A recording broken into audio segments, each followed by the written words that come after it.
사사기 2장 6절부터 10절까지 말씀 우리 다 같이 읽도록 하겠습니다. 전에 여호수아가 백성을 보내매 이스라엘 자손이 각기 그들의 기업으로 가서 땅을 차지하였고, 백성이 여호수아가 사는 날 동안과 여호수아 뒤에 생존한 장로들 곧 여호와께서 이스라엘을 위하여 행하신 모든 큰 일을 본 자들이 사는 날 동안에 여호와를 섬겼더라. 여호와의 종 눈의 아들 여호수아가 110세의 죽음에 무리가 그의 기업의 경내 에브라임 산지 가스 산 북쪽 딥낫 헤레스에 장사를 하였고, 그 세대의 사람도 다 그 조상들에게로 돌아갔고, 그 후에 일어난 다른 세대는 여호와를 알지 못하며 여호와께서 이스라엘을 위하여 행하신 일도 알지 못하였더라. 아멘. 오늘 오후 예배 설교를 그래서 주일학교 교사 세미나를 준비하는 마음으로 간단하게 준비를 해보았습니다. 주일학교 회복을 위한 골든타임이라는 제목으로 나누었으면 좋겠어요. 한번 다 같이 읽어봅시다. 주일학교 회복을 위한 골든타임. 골든타임이라는 것이 무슨 뜻이에요? 골든타임, 이걸 치보니까 구글에 쳐보니까 이걸로 안 나오고 다른 한글로 나오더라고요. 적기, 적합한 때 이렇게 나오더라고요. 지금이 그 적기라는 거지요. 119 구급차가 사이렌을 울리면서 가면 모든 차들이 다 피해 줍니다.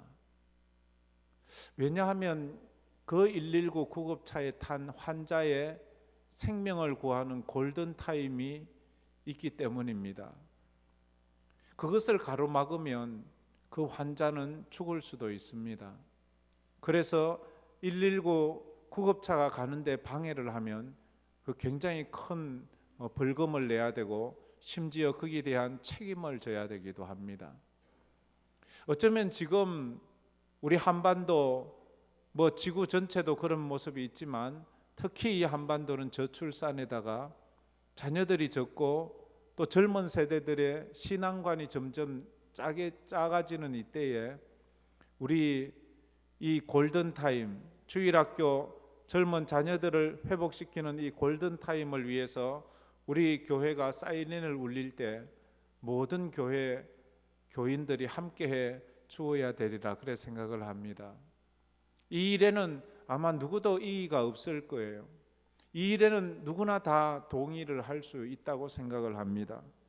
왜냐하면 지금 수많은 교회에서 주일학교가 사라지고 있기 때문입니다.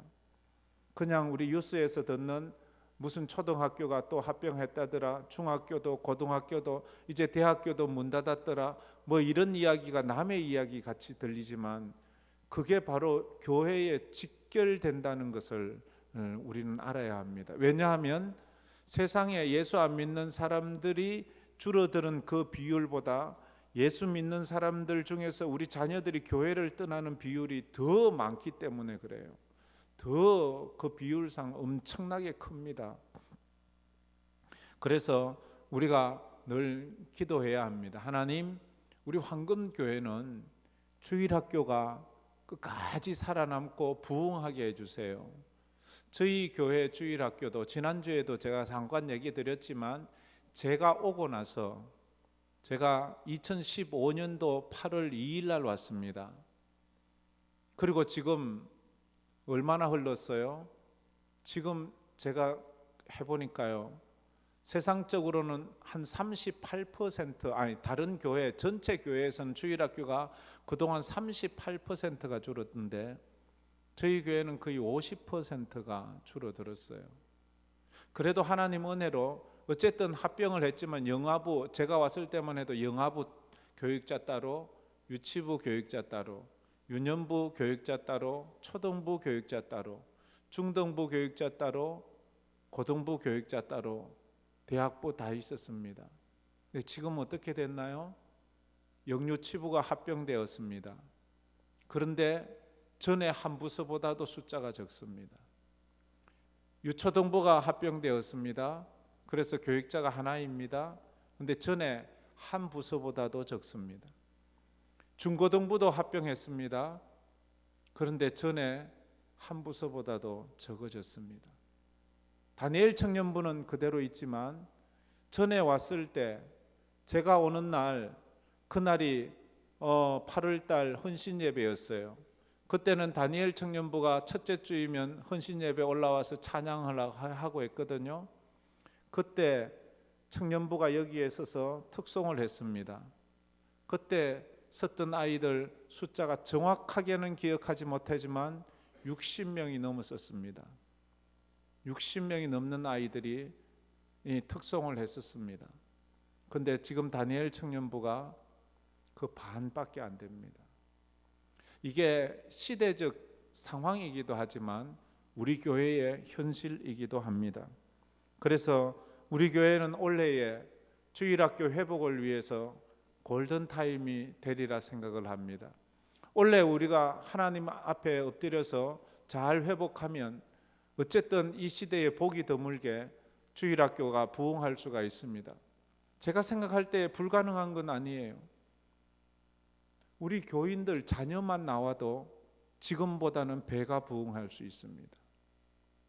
멀리 가서 안 믿는 사람 데리고 올 생각하지 말고 우리 교회 주일학교 아이들, 그래서 주일학교 각 부서에서는 우리 그 사무실에 얘기해가지고 우리 교인들 자녀 숫자를 한번 파악해 보세요.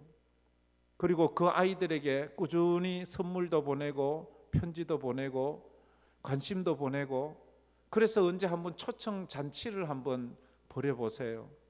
봄으로, 여름으로, 가을로. 그걸 전도비에서 한번 써보세요. 그래서 우리 자녀들이 먼저 그렇게 예수 믿고 천국 가야 될 거잖아요. 그게 더 중요하지 않아요? 그리고 우리 다니엘도 그렇고 우리 에베네셀도 그렇고 우리 교회 다니던 사람, 우리 교회 에베네셀까지만 해도 우리 성도들의 자녀들이 많은 비중을 차지하고 있지 않습니까?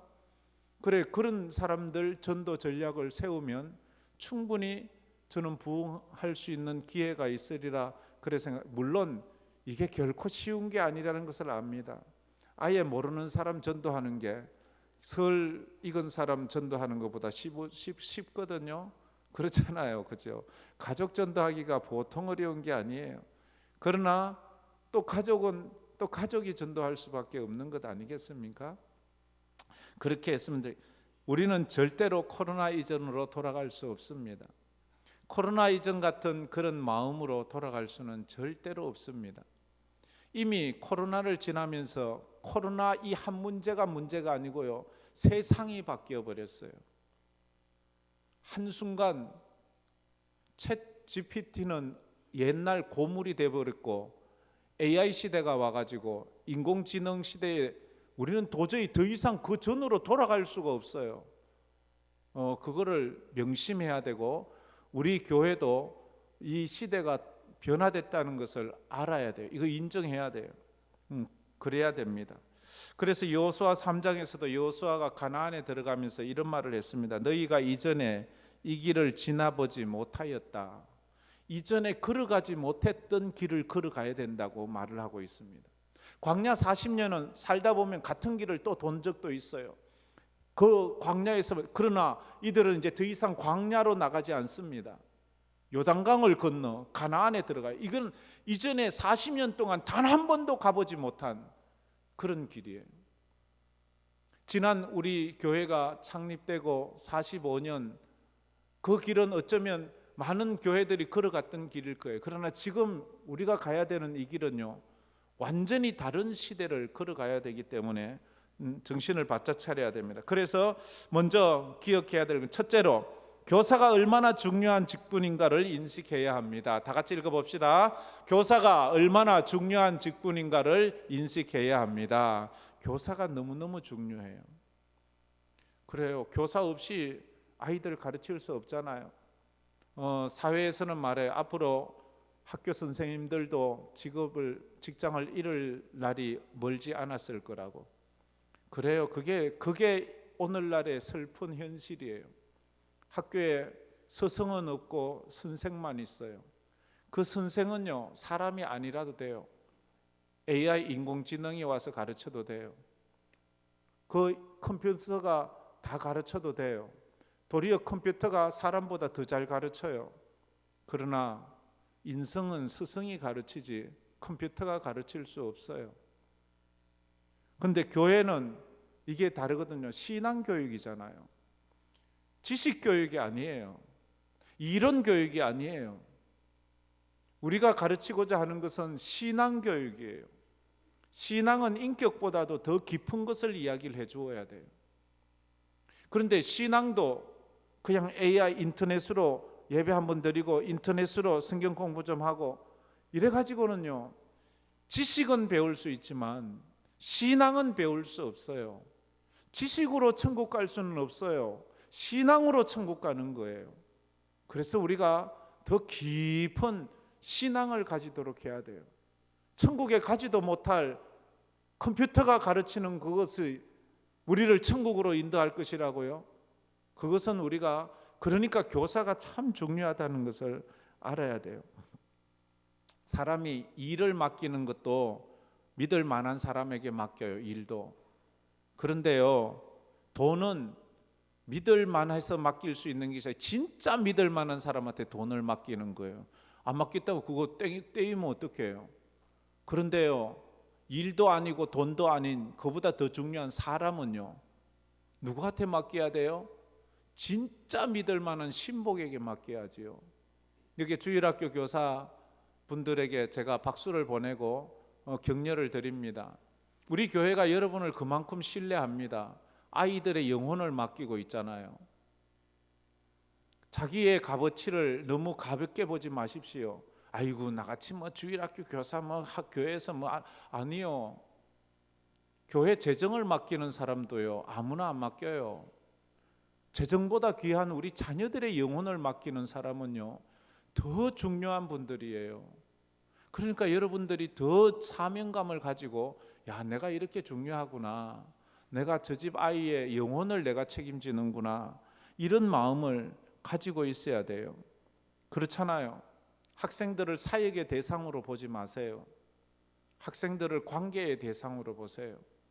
만약 목사가 그런다면 여러분들은 어떻게 생각하겠어요? 목사가 교인들을 대할 때 내 밥벌이로 본다면, 내 사역의 대상으로 본다면 여러분들은 그런 목사 금방 나가라고 할 거예요. 그런 목사 필요 없어요. 우리 교회에 부교육자들을 세우는 것도 밥벌이 하려고 오는 사람 필요 없어요. 우리는 그에게 우리 영혼을, 우리 자녀들, 우리 부서의 영혼을 맡기기 위해서 부른 것이지 그 일꾼 부른 것은 아니거든요. 우리가 하나님 앞에 직분으로 세워졌다는 것도 그런 거예요. 영혼을 감당하는 거예요. 영혼 한 영혼을 붙잡고 그것을 위해서 애쓰는 그런 모습이 우리에게 있어야 되네. 관계가 중요해요. 관계가 왜 중요한 줄 아세요? 교사와 학생의 관계가 중요해요. 목사와 성도의 관계가 참 중요해요. 장로와 우리 성도들의 관계가 참 중요해요. 왜냐하면 사람은 좋은 말을 듣고 싶지 않아요. 좋은 사람의 말을 듣고 싶어 해요. 이게 문제인 거예요. 아무리 좋은 말을 하고 아무리 바른 말을 해도 나하고 관계가 안 좋은 사람의 말은 별로 관심 없어요. 그러나 그게 이상한 말이고 상식에 안 맞는 말이라도 내가 좋아하는 사람 말은 듣고 싶은 거예요. 그래서 우리 교사들이 일단 학생들과의 관계가 돼 있어야 돼요. 학생한테 전화해도 걔는 내 전화 안 받아요. 그건요, 내가 그 아이와 관계가 없다는 것을 자기 스스로가 이야기하는 거예요. 어떤 식으로든 그 아이와 관계를 회복하세요. 그리고 그 아이가 내가 문자를 한다든지 카톡을 한다든지 전화를 한다고 했을 때 금방 내가 다른 건 안 받아도 이분 전화는 받아야 돼, 우리 선생님 전화는 받아야 돼, 이런 관계가 형성되었다면 그분은 훌륭한 선생님이 되는 거예요. 성경을 많이 안다고 꼭 훌륭한 선생님이 아니에요. 성경은 아는 것은 한 절밖에 없지만 그래도 그들과의 관계가 깊어지면 그것을 통해서 하나님을 만나기 때문이에요. 어거스틴은 이런 말을 했습니다. 바른 길에서 쩔뚝거리는 것이 잘못된 길에서 달리는 것보다 낫다, 이래 말했어요. 좀 부족하고 쩔뚝거려도 달리는 것보다 낫는 것은 관계 때문에 그런 거예요. 속도보다 방향이 중요하기 때문에 교재 많이 이거 다 가르치려고 하지 마세요.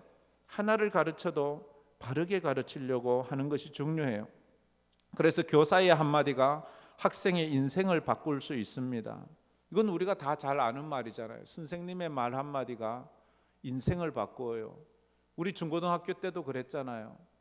그 선생님이 나한테 너무 못됐게 하면 나는 그 과목 싫어요. 그 과목 공부도 안 해요.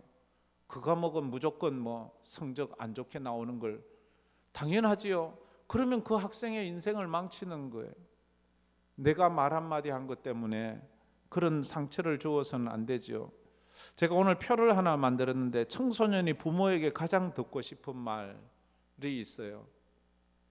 엄마에게 듣고 싶은 말이 있고 아빠에게 듣고 싶은 말이 있어요. 이 표 준비됐나요? 준비 안 되나요? 표 그리기가 어려운 모양이네. 여기 보면 이런 그게 있어요. 저 나왔네. 저 엄마에게 듣고 싶은 말이 있고요. 아빠에게 듣고 싶은 말이 있어요. 자, 엄마에게 듣고 싶은 말 여자들만 1, 2, 3, 4, 5, 6 등이에요. 자, 여자들만 다 같이 한번 읽어봅시다. 사랑해, 괜찮아, 고마워, 수고했어, 힘들지, 미안해. 우리 청소년들이 엄마에게 듣고 싶은 1등이 사랑해, 2등은 괜찮아, 3등은 고마워, 4등은 수고했어, 5등은 힘들지, 6등은 미안해. 근데 여러분은 무슨 말을 쓰나요? 공부했어? 청소했어? 너 누구 만났어? 저거 1등부터 6등까지 하고 사시나요? 아이들은 저 말을 듣고 싶어 해요. 우리 학생들도 똑같아요. 다 기억 못하면요 1등만 기억해봐. 1번만. 자, 아빠에게 청소년들이 듣고 싶대요. 이건 우리 손주들도 똑같은 거예요. 손주들도 이런 걸 듣고 싶어 해요. 우리 남자라면, 아빠라면 한번 다 같이 한번 아빠 쪽 거 다 같이 읽어봅시다. 사랑한다, 수고했어, 미안해, 고마워, 괜찮아, 보고 싶다. 우리 아빠에게 뭐 딸도 있고 아들도 있지만 아빠에게 듣고 싶은 말, 엄마에게 듣고 싶은 말 뭐 비슷하지요, 그지요? 비슷해요. 우리 아이들도 이런 말을 듣고 싶어 한대요. 사람은 누구나 다 이런 말을 듣고 싶어 해요. 근데 우리는 부정적인 말을 할 때가 참 많잖아요. 부정적인 영향력은 긍정적인 영향력보다 더 파괴력이 있어요. 그래서 사람의 마음을 크게 상처를 입히는 거예요. 무심코 던진 그 한마디가 인생을 그만 무너지게 할 때가 참 많아요. 참 이게 늘 고민이에요. 전혀 그런 의도가 없이 그냥 무심코 하는 말인데, 그래서 늘 기도해야죠. 하나님, 제가 무심코 한 말에도 아이들이 상처받지 않게 해주세요. 그럼 저는 전혀 저는 그런 의도가 없었어요. 제가 교육전도사 때 아직 실수했던 것이 아직도 기억이 나요. 그 아이의 이름이요 정상인이었어요. 상인이라 상이나 이렇게 했어요. 근데 지들끼리 또 놀면서 뭐 막 놀리고, 아이들 때는 이름 가지고 놀리고 그러잖아요, 그죠? 그래 이 상인이 보고 야, 니는 이름이 안 좋아 뭐 이러면서 자꾸 그러는 거예요. 그래서 내가 그게 뭐가 안 좋냐 이러니까 제 이름 보세요. 쟤는요 정상인이 아니고요 비정상이에요 이러는 거야. 그러다 보니까 그게 좀 그때 내가 그 말을 듣고 웃었어요, 제가. 왜냐하면 정상인 아니고 비정상인 이러니까 난 그런 생각도 못해. 아이들은 그걸로 그렇게 해석을 해내더라고요. 근데 내가 웃었어요, 그 말을 듣고. 근데 애가 상처를 받았어요. 전도사님이 내 이름으로 웃었다는 거예요. 걔가 그 다음 주부터 교회를 안 나오는 거예요. 근데 걔 엄마가 아주 집사님인데 신앙이 좋아요. 근데 왜 안 나오는지 물어보니까 전도사님이 놀려서 그렇대요. 그래서 그게 아니라고 그러는데 전도사님이 나를 비정상이라고 말했다고. 그게 걔한테는 그게 엄청난 상처가 되어 버렸어요. 그럴 수 있잖아요, 그죠? 그러니까 그 부모도 막 그게 이제 섭섭한 거예요. 우리 아이를 갖다가 어떻게 그렇게 놀릴 수 이러니까 뭐 걷잡을 수가 없고 변명의 여지가 없어 버리는 거예요. 이런 경우가 있어요, 하다 보면. 그럴 때는 속상해도 참으세요. 어떻게 하겠어요? 잘 이겨내셔야 돼요. 그래서 무심코 던지는 한마디가 좋은 말이면 얼마나 좋겠어요. 어떤 사람은 이런 말을 했어요. 늦게 핀 꽃은 있어도 피지 않는 꽃은 없단다. 이게 어디선가 나온 것 같아요. 참 힘들어하는 아이들, 뭔가 기가 죽어 있는 얘야, 늦게 핀 꽃은 있어도 피지 않는 꽃은 없어. 너는 언제나 뒤에 대기 만성형일 거야. 너는 아름답게 필 거야. 아마 여러분들의 자녀에게 가서 이 말을 해주세요. 눈에 보이는 게 전부가 아니야. 이렇게 한번 얘기를 해보세요. 멋진 말이지 않습니까? 어디 보마에서 이게 방송에서 나왔는 게 어디서 나왔어요? 늦게 핀 꽃은 있어도 피지 않은 꽃은 없다. 다 같이 한번 따라해 봅시다. 자, 시작. 늦게 핀 꽃은 있어도 피지 않는 꽃은 없다. 예, 그래요. 그리고 또 하나, 성경을 읽지 않으면 내가 상상하는 하나님을 믿게 될 거야. 성경을 읽지 않으면 네가 상상하는 네 머릿속에 있는 그 하나님을 믿는다. 네 수준에서. 그래요. 우리 성도들도, 우리 선생님도 성경을 읽지 않으면요, 그냥 여러분 생각대로 하나님을 믿어요. 하나님은 이런 분이라고 자기 생각, 하나님이 여러분 IQ만큼 밖에 되지 않습니까? 하나님은 우리의 IQ 다 합쳐도 하나님의 IQ를 이길 수 없어요. 하나님은 거대하신 분이기 때문에요. 그래서 내 생각대로 하나님을 믿으려고 하지 마세요. 내 생각대로 아이들을 가르치려고 하지 마세요. 내 생각대로 신앙생활 하려고 하지 마세요. 성경을 읽으세요. 성경을 읽고 말씀대로 하나님을 섬기고 말씀대로 믿음대로 살려고 노력하세요. 그게 정말 중요한 거예요. 그리고 라이언 킹에 나온 대사인데요. 내 안을 들여다봐. 넌 내가 생각하는 것보다 더 큰 존재야. 우리 자녀들에게 이렇게 얘기해 보세요. 실망하고 좌절할 때, 야, 네 안을 좀 들여다봐. 너는 너 자신이 생각하는 것보다 더 큰 존재야. 이렇게 해주면 그 애가 얼마나 용기를 얻을까요?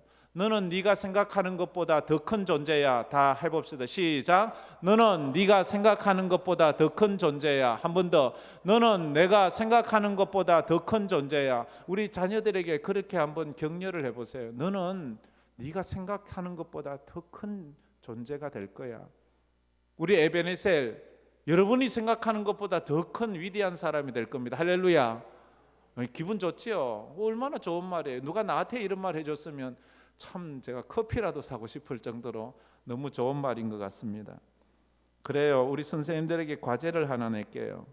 우리 학생들에게 할 수만 있으면 매일 말씀 한 절씩 보내주세요. 자기 반 아이들이 10명 넘는 반 잘 없잖아요, 그죠? 한꺼번에 딱 보내면 돼요. 뭐 아니면 한꺼번에 보내지 말고 따로따로 하세요. 1대1이 좋으니까. 나에게 보냈다는 것을 알 수 있도록 말씀 한 구절씩 보내주세요. 그러면 아이들은 처음에는 그거 대강 봐요. 보지도 않아요. 근데 어떤 결정적인 순간에 한번 보고 그게 굉장히 큰 도움을 받을 때가 있어요. 그런 게 있잖아요, 그죠? 두 번째로, 왜 다음 세대는 다른 세대가 되었습니까? 이거예요. 자, 다 같이 한번 읽어봅시다. 왜 다음 세대는 다른 세대가 되었습니까? 여호수아가 죽고 나서 사사기 시대는 여호수아와 다른 시대가 되었어요. 다음 시대가 돼야 되잖아요. 근데 완전 다른 시대가 되어버렸어요. 지금 우리는 완전 다른 시대를 살고 있어요. 세상 문화도. 그렇다고 영적으로도 다른 시대가 되어서는 안 되지 않아요? 그 이유가 10절 말씀에 있어요. 2장 10절 말씀 다 같이 읽어봅시다. 그 세대의 사람도 다 그 조상들에게로 돌아갔고 그 후에 일어난 다른 세대는 여호와를 알지 못하며 여호와께서 이스라엘을 위하여 행하신 일도 알지 못하였더라. 다른 세대가 된 두 가지 특징. 첫째, 여호와를 알지 못했어요. 또 하나는 여호와께서 이스라엘 위하여 행하신 일도 알지 못했어요. 이 두 가지, 하나님을 알지 못했고 하나님이 하신 일을 알지 못했어요. 어떻게 광야를 지나왔고 어떻게 가나안을 정복했는지에 대해서 여호수아가 죽고 난 다음의 세대들은 몰랐어요. 우리 자녀들에게 그걸 가르쳤으면 좋겠어요. 어떻게 황금교회가 여기까지 왔고 황금교회를 위해서 얼마나 많은 사람들이 수고했고 눈물을 흘렸는지 그런 것도 좀 가르쳐주고, 우리를 위해서 예수님이 무슨 일을 하셨는지 그런 것도 좀 가르쳐 주었으면 좋겠어요. 저도 지금 와서 후회하는 것이 한 가지 있어요. 우리 자녀들에게 나의 삶에 대해서 이야기를 많이 해주지 못한 거예요. 전에도 얘기했는데 우리 큰아이가 언젠간 저에게 불평을 했어요. 아빠는 왜 나에게 아빠에 대한 이야기를 해주지 않냐고. 저는 그때 알았어요. 왜? 이러니까 아빠는 언제나 앞에 설교 때 아빠 이야기를 해. 근데 나는 그때 아빠의 이야기를 들어. 아빠는 왜 나한테는 그런 말을 안 해줘?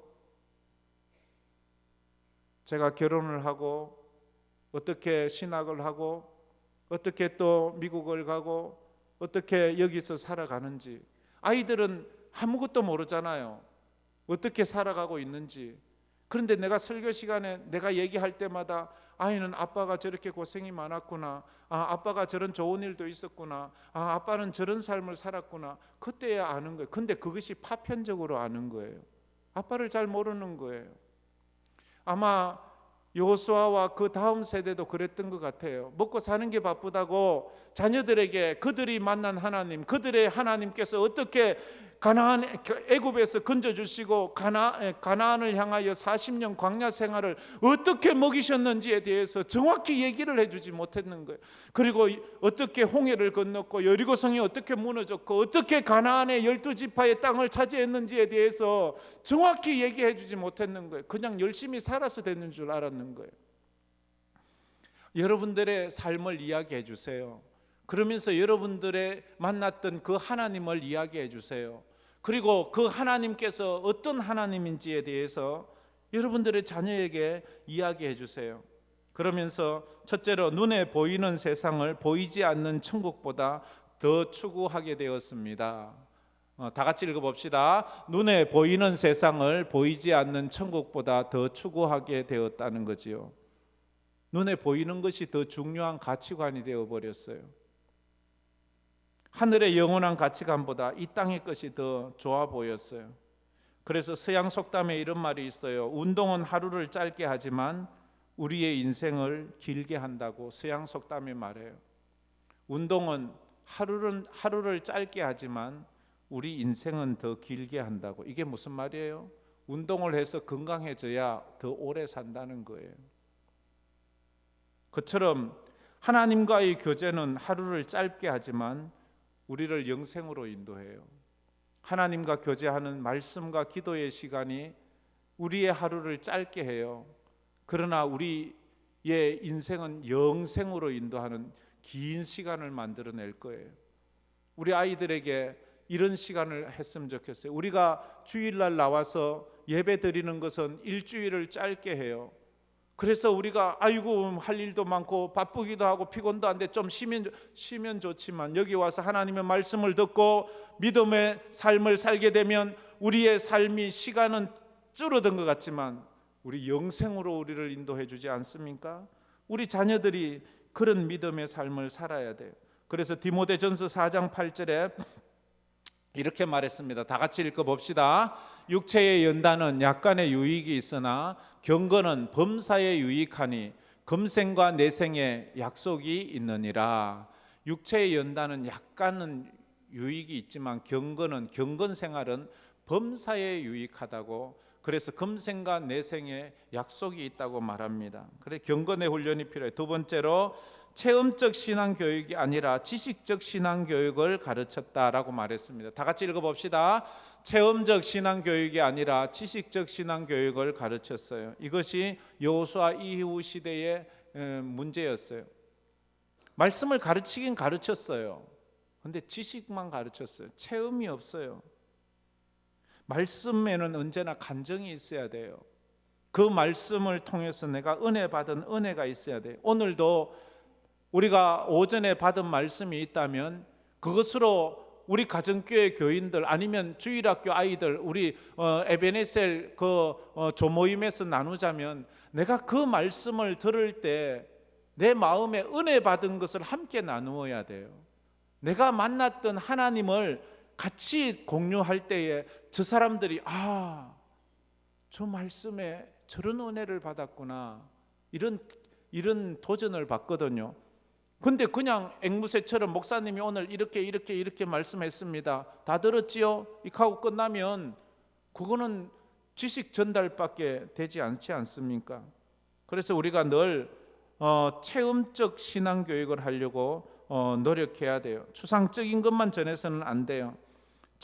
체험적 신앙이 없으면은 그들이 힘들고 어려운 고난의 때에 믿음으로 이겨나가지 못해요. 내가 예수를 믿어서 체험이 있어요. 기도하니까 응답해 주시더라, 믿음으로 견디니까 하나님께서 해결해 주시더라 하는 이 체험이 있으면 믿음으로 이겨나가는데, 체험이 없으면 고난이 왔을 때 그냥 무너지게 되는 거예요. 광야의 기적과 정복의 기적을 알지 못했던 세대가 그래서 무너지는 거예요. 그래서 체험적 신앙은 그 체험을 통해서 내 하나님이 되게 해요. 지금까지 선생님의 하나님, 부모의 하나님, 목사의 하나님, 이런 하나님 말고 내 하나님이 필요한 거예요. 내 하나님께서 나를 어떻게 인도해 주시는가. 여러분은 여러분의 하나님을 간증하세요. 여러분이 아마 늘 기도하잖아요. 기도한 것을 기억해 보세요. 하나님, 2024년도에도 한 끼도 굶지 않도록 늘 일용할 양식을 주세요. 지금 2024년도 시작해서 20일이 지났어요. 20일 동안 한 끼라도 굶은 사람 있나요? 그냥 일부러 다이어트 하려고 배가 너무 불러서 안 건너뛴 거 외에 진짜 먹을 것이 없어서. 만약 그런 분이 없다면 여러분은 다 하나님의 축복 가운데 있는 거예요. 어떻게 한 끼도 안 굶을 수가 있어요? 하루에 3끼씩이나 먹는데 어떤 사람은 4끼도 먹더라고요. 꼭 자기 전에도 먹고. 그렇잖아요. 이런 것이 하나님의 은혜예요. 하나님의 은혜다. 나는 내가 없어서 굶어 본 적이 없고 내가 안 먹어서 굶었지. 이게 얼마나 큰 간증인 줄 아세요? 야, 이게 얼마나 기적인 줄 아니? 5,000년 한반도 역사상 이런 세월은 없었어. 5,000년 한반도 역사상 전 국민이 한 끼도 안 굶고 살아가는 그런 때는 없었어요. 근자에 기독교가 들어온 100년 안짝 이 세월 동안 이런 축복을 누리고 있잖아요. 근데 어느 순간 하나님의 영광이 떠나면 우리의 삶은 어떻게 무너질지 우리는 모르는 거예요. 그다음 마지막으로 체험적인 신앙은 고난과 시련을 통해서 얻어진다. 다 같이 읽어봅시다. 체험적인 신앙은 고난과 시련을 통해서 얻어진다. 체험적인 신앙, 진짜 내 하나님을 만나고 싶어요? 그건요 그냥 편안한 침대에 누워서 얻어지는 게 아니에요. 소파에 앉아서 되는 게 아니에요. 시원한 에어컨 밑에서 그런 하나님 만날 수 있는 게 아니에요. 고난을 통해서, 광야를 통해서. 그래서 광야를 지났던 그 세대들은 아주 강한 신앙인이 되었고, 가나안에 들어가 배불리 먹고 편안하게 살던 신앙생활은 무너지게 되었어요. 그래서 고난과 시련은 우리에게 체험적 신앙을 주게 돼요. 온실의 화초가 되려고 하지 마세요. 온실의 화초를 부러워하는 사람들이 참 많아요. 저 사람은 먹을 걱정도 안 해도 되고, 저 사람은 참 노후 걱정도 안 해도 되고, 저 사람은 자식 걱정 안 해도 되고, 저 사람은 건강 걱정 안 해도 되고, 그런 사람이 부럽잖아요. 그런 사람이 늘 부럽지요. 저는요 제일 부러웠던 게 예수 믿는 부모가 있는 친구들이었어요. 예수 믿는 가정의 아이들이었어요. 어떻게 너는 그런 복을 받았니? 너는 어떻게 해서 그렇게 편안하게 사니? 너는 어떻게 해서 교회 가는 것에 대해서 그렇게 찬성을 해주니? 그 친구는요 교회 간다고 꾸중 듣는 게 아니고 교회 안 가면 환난과 핍박과 기근이 그 인생에 찾아와요. 근데 나는 교회만 가면 막 핍박이 오고 막, 야, 넌 참 좋겠다. 그런데요, 어떻게 됐어요? 그날의 그 고난들이 나를 목사를 만들었어요. 그 편안한 세월을 살던 우리 많은 자녀들, 예수 믿는 것 때문에 예수 잘 안 믿는다고 꾸중은 들었지만 예수 잘 믿는다고 꾸중도 안 했는데도 지금 어디 가고 없잖아요. 이게 온실 속의 화초는요, 체험이 없어요. 체험이 없는 신앙은요, 이겨내질 못해요. 그래서 고난이 왔을 때, 이건 하나님이 나를 고생시키려고 하는 것이 아니라 나를 연단하시는 것이구나.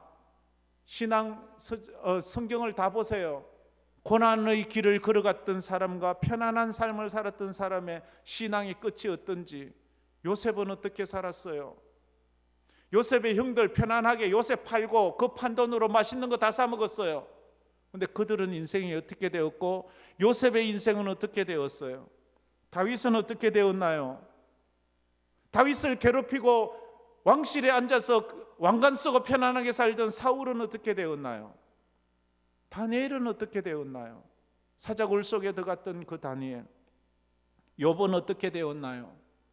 고난의 길을 걸어갔던 사람은 믿음의 용장이 되었어요. 그것이 결코 그들을 약하게 하지 않았어요. 우리 자녀들이 믿음 안에서 잘 자랐으면 좋겠어요. 신앙의 위기의 때는 고난과 핍박의 때가 아니라 도리어 순풍의 때, 평안의 때, 축복의 때가 위기의 때라고 생각을 합니다. 그래서 지금이 위기의 때인 거예요. 지금 예수 믿는 것 때문에 감옥에 가나요? 예수 믿는다고 직장 잘리나요? 예수 믿는다고 누가 손가락질 하나요? 아무도 뭐라고 하지 않아요. 그런데도 우리는 열심이 없어요. 일제시대 때 예수 믿으면 감옥에 가두고 예수 믿으면 핍박하고, 그렇게 해도 사람들은 죽기 살기로 예수 믿고 믿음으로 살려고 몸부림치고, 그래서 그 신앙을 우리가 이어받았는데 이제 우리의 그 모습은 어디로 갔는지 한번 생각해야 돼요. 예배를 의무로 드리지 마세요. 기쁨으로, 사명으로, 감사함으로 드리세요. 가끔은 오후 예배를 여러분들이 이래 와주셔서 너무 감사한데 의무로 드리시는 분들이 있는 것 같아요. 그러지 마세요. 기쁨으로 드리세요. 감사와 감격으로 드리세요. 어떤 예배보다 더 간절함으로 드리세요. 그것이 우리를 세우는 거예요. 그때 알곡이 되고 그때 하나님이 기뻐하시는 사람들로 세워지는 거예요. 그래서 부서별로 또 눈높이에 맞는 인터넷도 한번 이렇게 개설해 보세요. 아이들 만들라고 하면 잘 만든대요. 자기들끼리 만들라고 하면 잘 만든대요. 인터넷 홈페이지도 한번 만들어 보고, 우리 각 부서별로 한번 그런 것도 한번, 지금 AI 시대에, 인터넷 시대에 그런 것들도 한번 도전해 보면 좋을 것 같습니다. 오늘 제가 오후 시간에 또 세미나가 있기 때문에 너무 길게 하면 눈총 보일 것 같아서 이 정도 하도록 하겠습니다. 어쨌든 교사는 너무 중요한 분입니다. 우리 교사 선생님들에게 우리 격려의 박수를 한번 보내도록 합시다. 할렐루야. 교사 선생님들 훌륭하십니다. 감사합니다. 감사합니다. 우리 이 찬양하면서 우리 나갔으면 좋겠습니다. 우리 교회에 이런 성령의 역사가 일어날 수 있도록 마지막 날에 내가 나의 영으로 모든 백성에게 부어주리라. 자녀들은 예언할 것이요 천령들은 환상을 보고 아비들은 꿈을 꾸리라. 주의 영이 임하면 마지막 내가 나의 영으로 내가 나의 영으로 모든 백성에게 부어주리라. 부어주리라.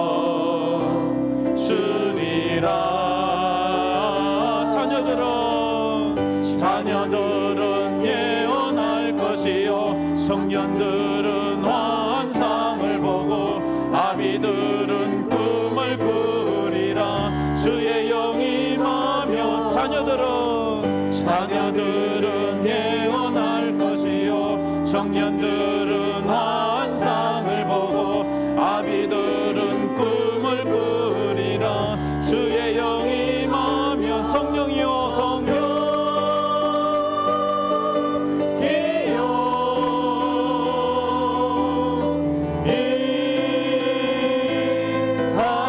하소서. 성령이여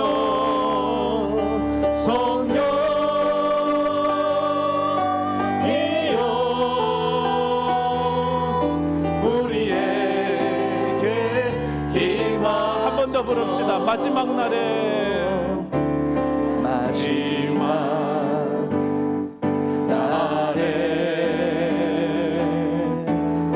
내가 나의 영으로 모든 백성에게 부어주리라.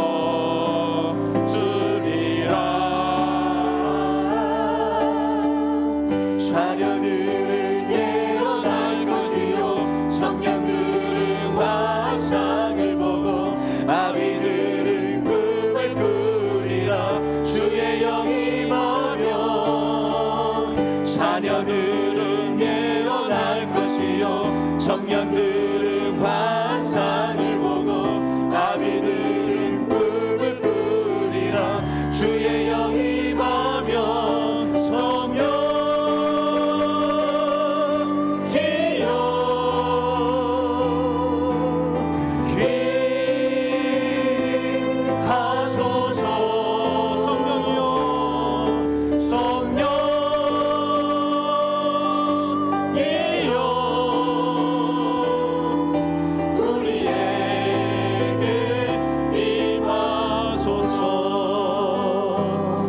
다 같이 기도했으면 좋겠습니다. 오늘 오후는 교사 세미나로 계속되고 있습니다. 우리 황금교회 주일학교 회복을 위한 골든타임을 외칩니다. 지금 이 시기를 놓치면 우리 주일학교가 허물어질 수도 있습니다. 하나님, 우리 이 세대의 우리 자녀들이 다른 세대가 되지 않도록 하나님 지켜주시고 우리 황금교회 주일학교가 부흥의 역사가 일어나게 하여 주셔서 세우신 우리 교사들 또 담당 교육자들 부장들에게 은혜를 주시고 성령을 주시고 축복해 주셔서 이 사명 잘 감당할 수 있도록 우리 아이들을 잘 세워갈 수 있도록 은혜 베풀어 달라고. 그래서 우리 아이들이 하나님을 믿는 믿음으로 굳건히 설 수 있는, 그래서 부흥의 역사가 일어나고 하나님께 영광을 돌릴 수 있도록 우리 교회를 생각하고 주일학교를 생각하고 우리 자신들의 기도 제목을 가지고 우리 주일 한번 부르짖고 동성으로 기도하며 나가겠습니다. 주여, 아버지 하나님 감사합니다. 오늘도 저희들이 주님 앞에 나왔습니다. 오후에는 주일학교 아버지 교사 세미나로 모였습니다. 아버지 하나님, 우리를 다시 회복시켜 주시옵소서. 아버지, 그래서 정말로 우리 황금교회 주일학교가 다시 일어나게 하시고 다시 회복되게 하여 주옵소서. 원래 아버지 하나님, 우리 다시 한번 하나님 은혜 주셔서 이 골든타임을 잘 활용해서 다시 소생케 되는 은혜가 있기를 원합니다. 아버지 하나님, 교사들에게 더 깊은 사명감을 주시고 교사가 얼마나 중요한지를 깨닫고 우리 아이들 한 영혼 한 영혼을 붙잡고 믿음으로 감당해 나가는 우리 교사들이 다 되게 하여 주시옵소서. 아버지 하나님, 여호수아의 다음 세대가 아버지 다른 세대가 되었습니다. 눈에 보이는 세상이 천국보다 더 좋았고 체험적 신앙을 잃어버려 지식적 신앙으로 살았기에 그들은 힘이 없었습니다. 아버지 하나님, 우리에게도 그런 아버지 하나님의 어리석음이 없게 하시고 주님을 더 사모하는 마음으로 나가는 우리 황금교회 주일학교가 다 되게 하여 주시옵소서.